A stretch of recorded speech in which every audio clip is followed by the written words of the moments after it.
Excerpt from Into the Unknown by Walter Dean Myers. When, in 1728, James Cook was born in Yorkshire, England, the entire world could have been described as new, in the sense that most people had little idea of what life was like beyond the borders of their own country.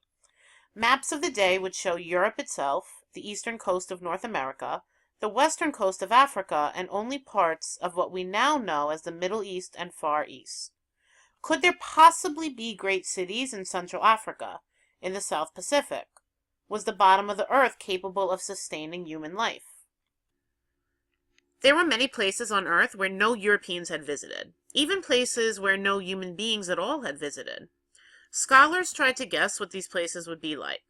Some imagined monsters or beings only half human, living in wildly exotic and scary lands. Others thought there might be wonderful areas with fertile soil for food crops and rich mineral deposits. But these were all guesses. To discover the reality, human beings needed to go to these places. Cartographers, those who made maps, weren't sure how to represent these places. On maps, the vaguely drawn lower regions of the Earth were often labeled Terra Australis, incognita, unknown southern land. Great Britain, the world's leading sea power in the 18th century, decided to send an expedition to these unknown lands. They chose James Cook to lead it.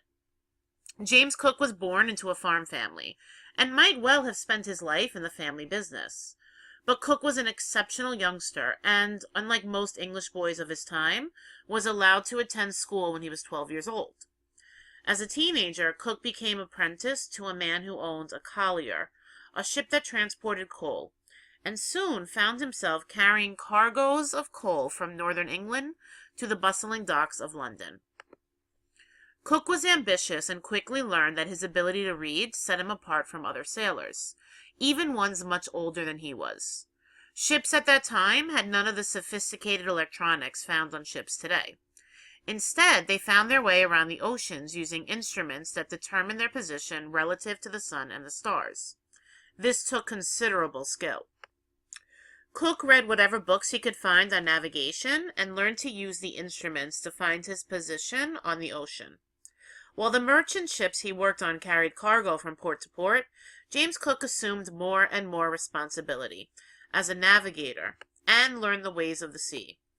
Perhaps the greatest idea that he absorbed was that self-discipline gave one a huge advantage at sea. After 10 years on the collier, Cook decided to join the Royal Navy. The British Navy was the most powerful in the world. Its officers were recognized not only as outstanding sailors, but also as gentlemen. For a young man born on a farm, it was decidedly a step up the social ladder. Again, Cook relied on his discipline and skills, thinking they would set him apart. He was right. Before long, he was made a junior officer. Cook, who had already taught himself a great deal about navigation, soon taught himself to draw accurate maps. Cartography, the art of making maps, was a truly important skill. With so much of the world unknown, each time a ship left port, it was in danger of never finding its way back. A small error on a map, showing a body of land to be in one direction when it was not, could lead a ship hundreds of miles off course. Ships that needed to find sources of food or water could scarcely afford the days, and sometimes weeks, an errant map would cause them. But Cook's calculations were so well done and so well thought out that his reputation grew quickly. He was sent to the east coast of North America and directed to draw charts of the Canadian border, which he also did successfully. In August 1768, the Royal Society decided to fund an expedition to the South Seas. It would be headed by Lieutenant James Cook. Cook carried out the expedition, which was to chart the astronomy of the planet Venus from the South Seas. He did so successfully, using a converted collier, the Endeavour. During the trip, he also explored New Zealand and the east coast of Australia, which had never been visited by a European.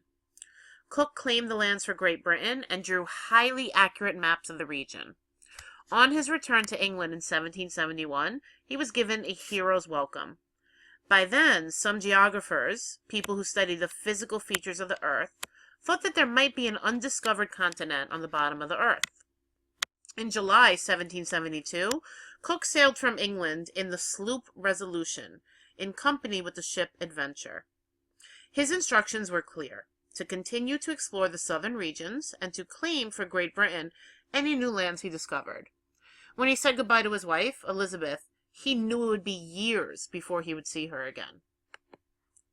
All right, so here we end the passage, and we have a map showing some of the journeys that Cook took on the ship Endeavour from 1768 to 1771.